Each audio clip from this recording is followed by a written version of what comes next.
Good morning and welcome to a versus video. So today it's time to actually put the Nike Infinity Run 2 against the New Balance 1080 version 11.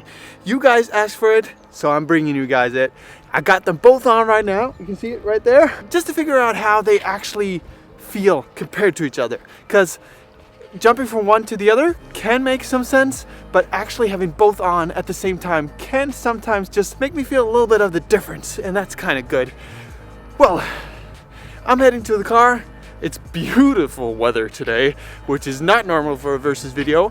I'm heading to the car and I'm driving off to see if I can find a nice place to run.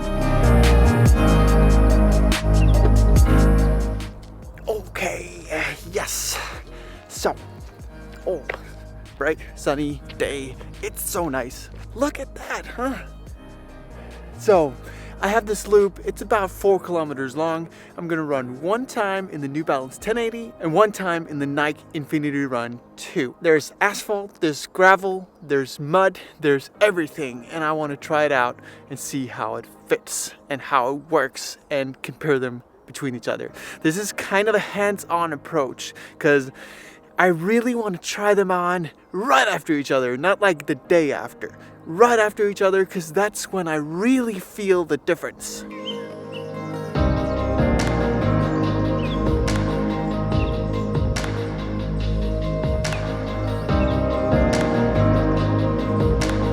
Okay, so I've been running around trying to just take some shots of the shoes before I run, because running with a gimbal is horrible, really horrible.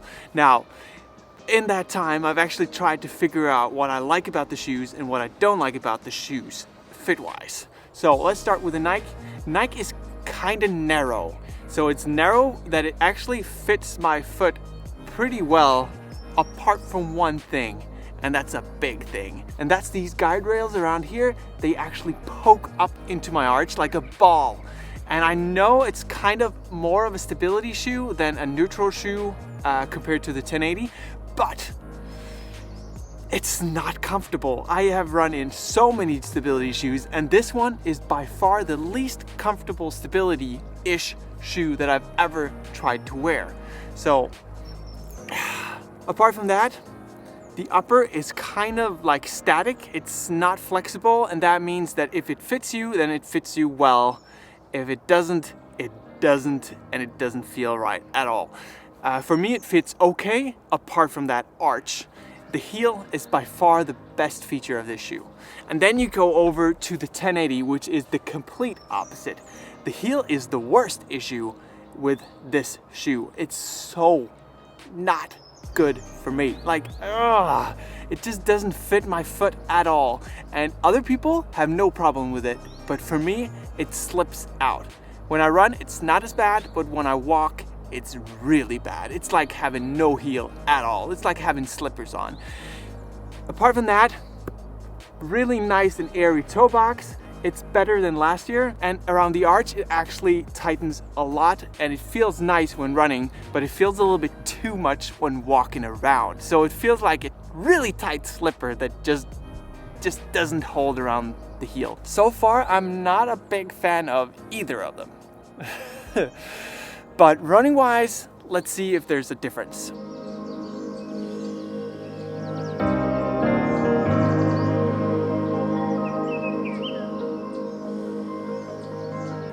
Ready to try the first shoe, put on the Nike Infinity Run, and I'm gonna do about, 4 kilometers.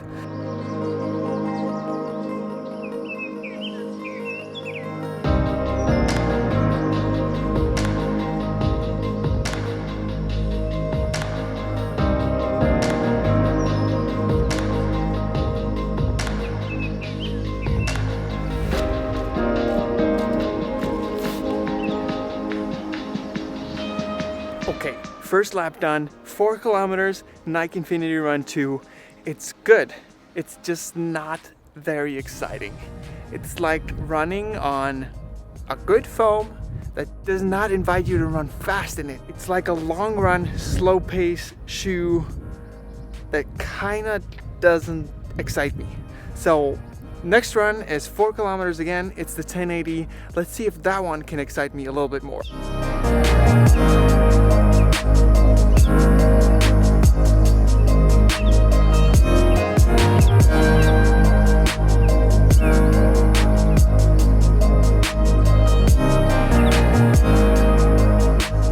So that's 4 more kilometers in the 1080 version 11.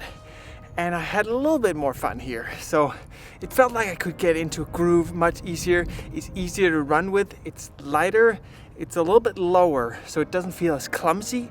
So yeah, running wise, feel wise, it is the 1080 version 11.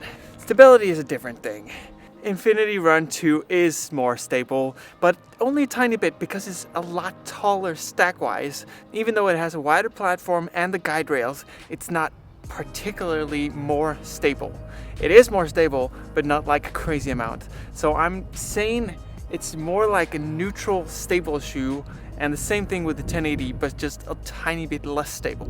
I'm happy with both shoes. I'm just not thinking that they're top shoes material right now. I think that if I had the 880, the new version or the old version, doesn't matter, I think I would be happier with that shoe. There's a really good baker here, but I haven't gotten my face mask, so I can't go in. And that's kind of bummer because I wanted to buy some bread and really nice sweet things to bring home to wifey. Now, I'm back in the city. While I was driving, I've been thinking, what shoe would I choose if I only could choose one of those shoes? And for me, it's an obvious choice. It's the 1080 from New Balance. It just feels better on. It just feels better, even though the heel slips, it just feels better total package wise. It's just more fun to run in. It's just more of a good shoe for everything. And I just love how I can run a little bit faster in that and feel fast. So that's it for this video. New Balance 1080 is my choice. What is your choice? Write it in the comments down below. Anyways, have a great day, have a fantastic run, and I'll see you next time. Bye.